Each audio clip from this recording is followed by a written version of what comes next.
You ever notice how the small things, the truly microscopic fractures, are the ones that end up detonating your whole life? Not the big, dramatic blowouts. Not the shouting matches or the late night, "We need to talk." Nah, it's the sound of your wife laughing at her phone and turning the screen just slightly away from you. It's her wearing perfume on a Tuesday but not saying why. It's you standing at the door with grocery bags and she doesn't even hear you come in. It all started with a lasagna. That's right. Not a revelation, not a confrontation, but a damn baked pasta dish. She had been on edge all week, snippy, distracted, her phone glued to her hand like it contained the cure to some disease she was too noble to share. So, I made dinner, lit candles, opened the good wine, thought maybe we could reconnect. She came home late, real late. I was plating it when she walked in. "That smells amazing," she said, towing off her shoes and heading straight for the bathroom. Didn't even kiss me hello. When she came back, I swear she smelled like someone else's cologne. I sat across from her as we ate in silence. Then, out of nowhere, she looked up from her fork and said, "He told me I laugh more when I'm not with you." Just like that. No emotion. No apology. She didn't even blink. I said nothing. Didn't flinch. Just quietly sliced through my lasagna like it was responsible for the implosion of my marriage. She went back to chewing. That night, I didn't sleep. I laid in bed listening to her soft breathing beside me, wondering how many lies can fit between two people and still call it love. And I realized, this wasn't new. It was just the first time she'd let the mask slip. I started paying closer attention. Every smile that wasn't mine. Every time she left the room to take a call. Every text she claimed was just work. I didn't confront her. Not yet. That would come later.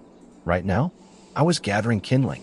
Because if she thought I was just going to sit here, slowly disintegrating while she danced off into someone else's life, she had no idea who she married.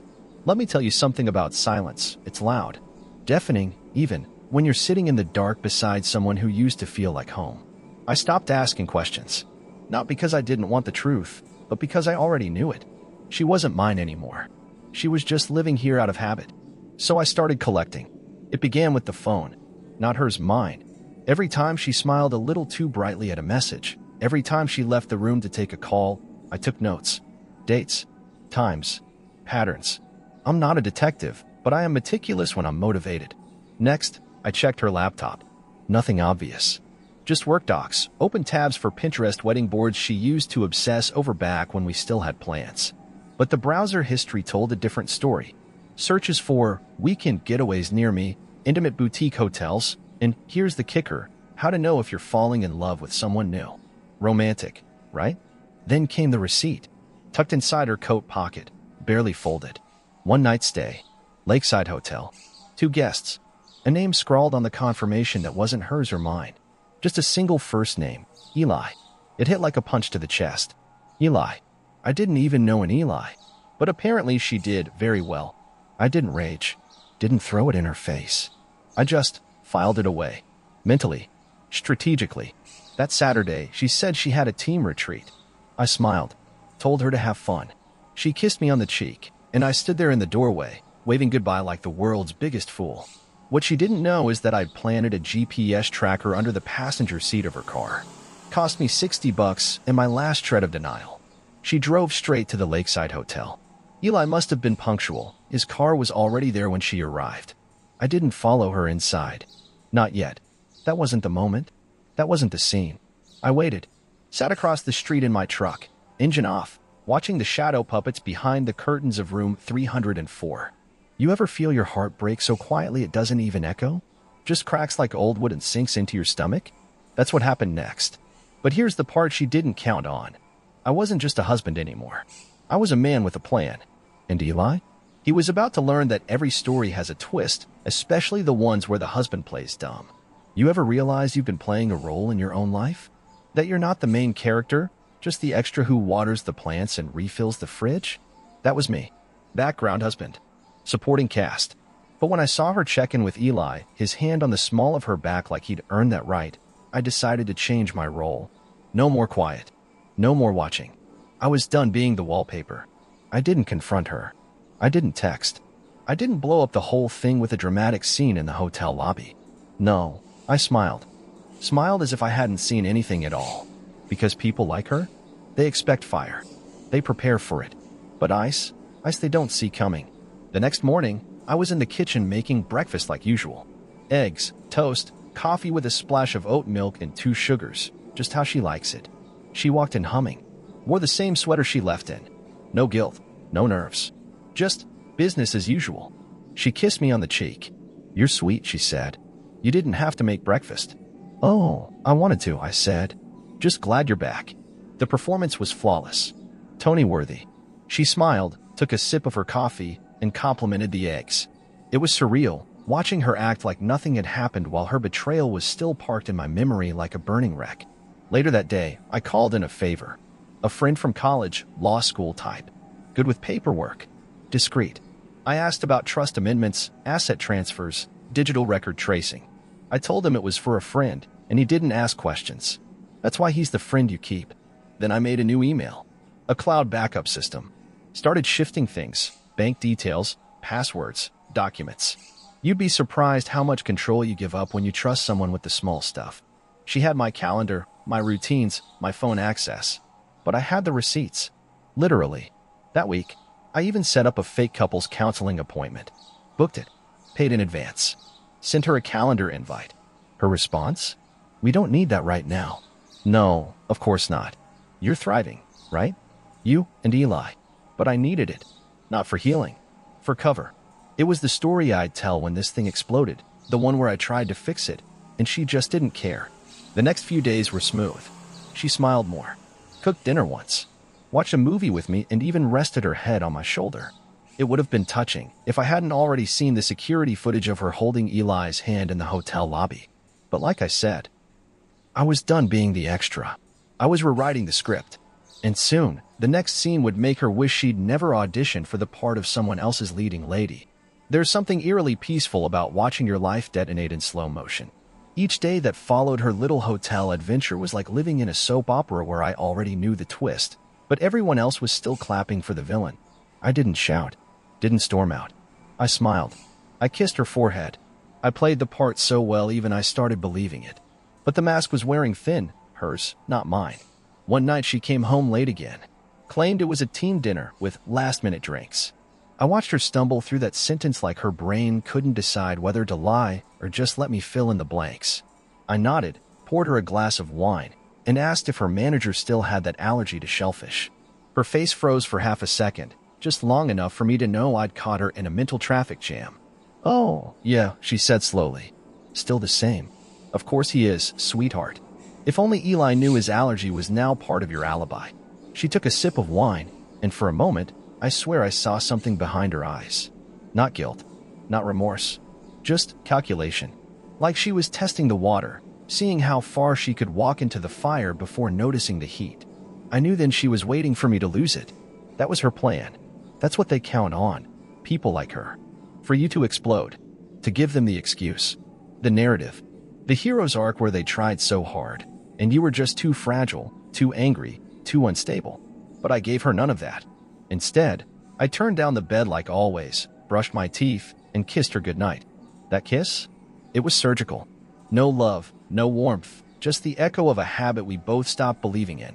I lay there next to her as she drifted off, her breathing soft, peaceful. You know what kind of person sleeps like that? Someone who thinks they've won. The next day, I moved my plan forward. Step 1. Digital extraction. I mirrored her phone. Legally questionable, sure, but morally? I slept like a baby. Her messages with Eli were a goldmine of bland affection. "I missed your laugh. Can't stop thinking about you. Next weekend is ours." Ours. That word used to mean something. Now it was a punchline in her performance. Step 2. Documentation. Screenshots. Dates.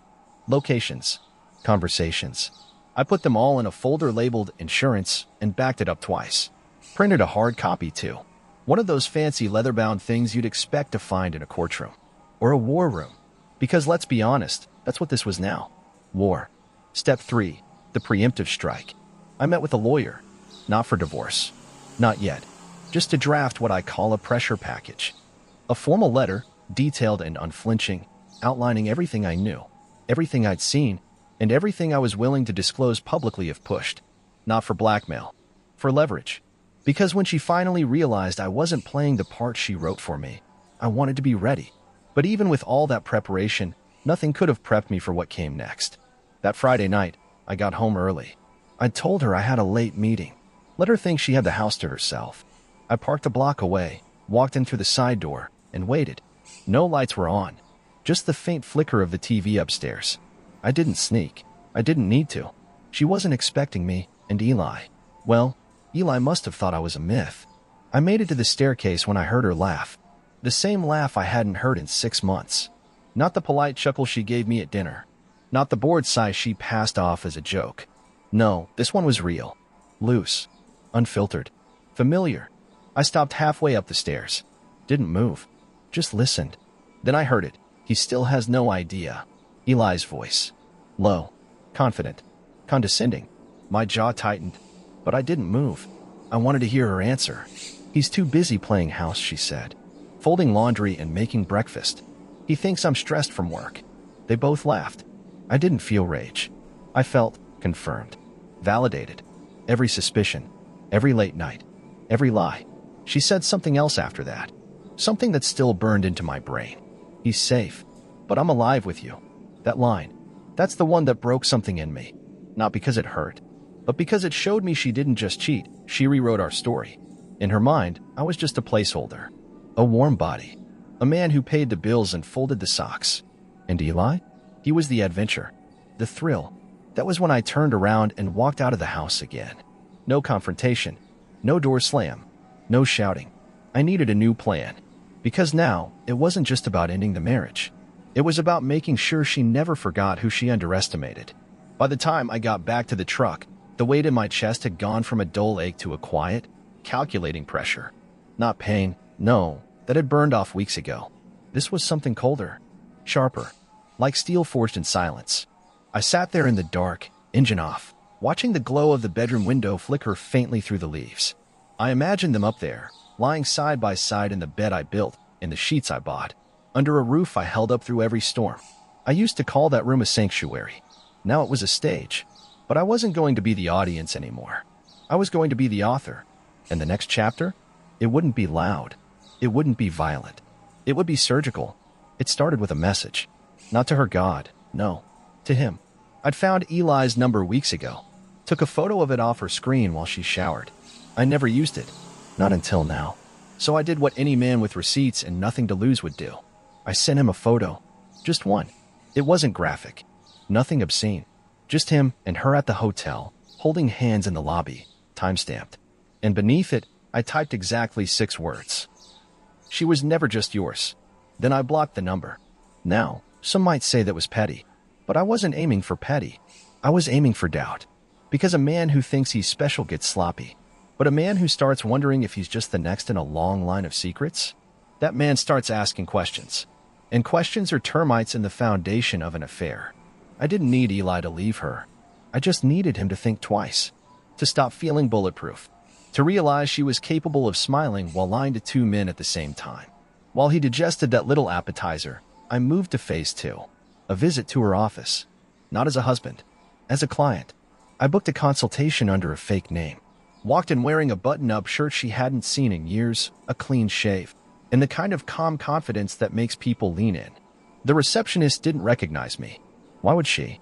I'd always been the guy in the background of holiday parties and staff barbecues, the plus one with the polite smile and quiet laugh. When they called my alias, Mr. Grant, I stood and followed the intern down the hall. Her door was already open. She was on a call, back turned, and then she saw me. There's something deeply satisfying about watching someone recognize you at the exact moment they realize they're not in control anymore. Her voice caught mid-sentence.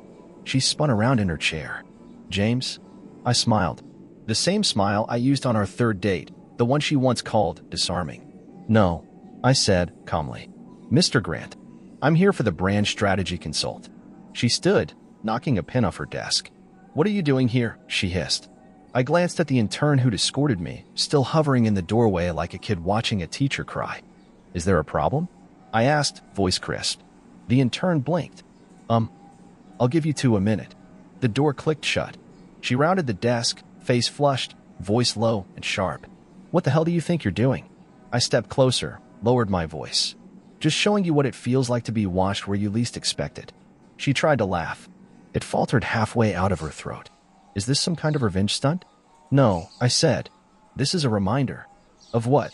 I leaned in, just enough to make her shift back. That I see everything now. That the man you thought would fold? He's not here anymore. She went quiet. I let the silence stretch. Then I handed her a manila envelope. Everything's in there, I said. The photos, the messages, the paper trail. Copies have been sent to a lawyer, a mediator, and your HR department. Just in case. She opened it, scanned the contents. Her hand trembled.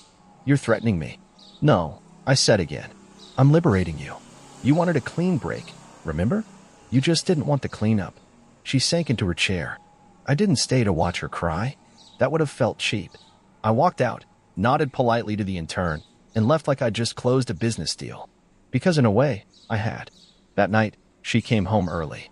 No wine, no humming, just her, standing in the doorway like someone walking into a house she didn't recognize. I read everything she said. I know. You planned this. Of course I did. There was a long pause. I was going to tell you. I raised an eyebrow. When? After the second hotel? Or the engagement party? She flinched. I didn't mean for it to go this far. But it did. She looked at the floor. You're really leaving? I didn't answer right away. Just walked to the table, grabbed a box I'd packed earlier, photos, mementos, a few letters that used to mean something, and turned back to her. I already left, I said. You just didn't notice. I walked past her without another word. No drama. No explosion. Just closure. Sharp. Clean. And absolutely unforgettable. You ever see a house right after a fire? Still standing. Roof mostly intact. But step inside and everything smells like smoke and regret. That was her now. The day after I walked out for real. This time, she didn't call. She didn't text. I thought maybe she got the message. Maybe she'd process things with a glass of Pinot and an apology draft she'd never sent. But no. Day one was silence. Day two was strategy. On the third day, she knocked on my new front door. I was staying at a friend's place. Kyle, college buddy, real estate investor, owns 3 condos and lives like a bachelor on the run from a proposal. He gave me a spare key, a stocked fridge, and a single rule. Whatever this is, just don't set my couch on fire. Fair enough. The knock came mid-afternoon. I was halfway through organizing the digital file of my liberation package when I heard it.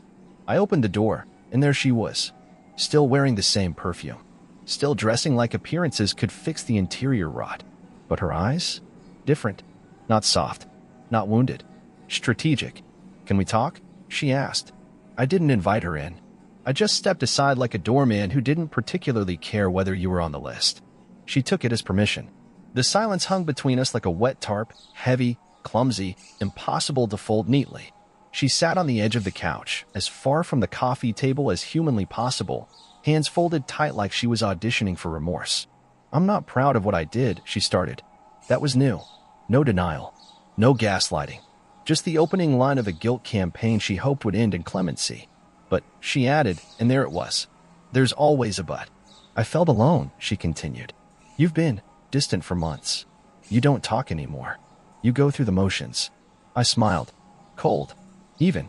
The kind of smile that lets a person know you've already rehearsed this moment in your mind a dozen different ways. So you solved that by renting hotel rooms with a stranger? She flinched, then regrouped. It wasn't about him. It was about feeling seen. I've been suffocating in that house.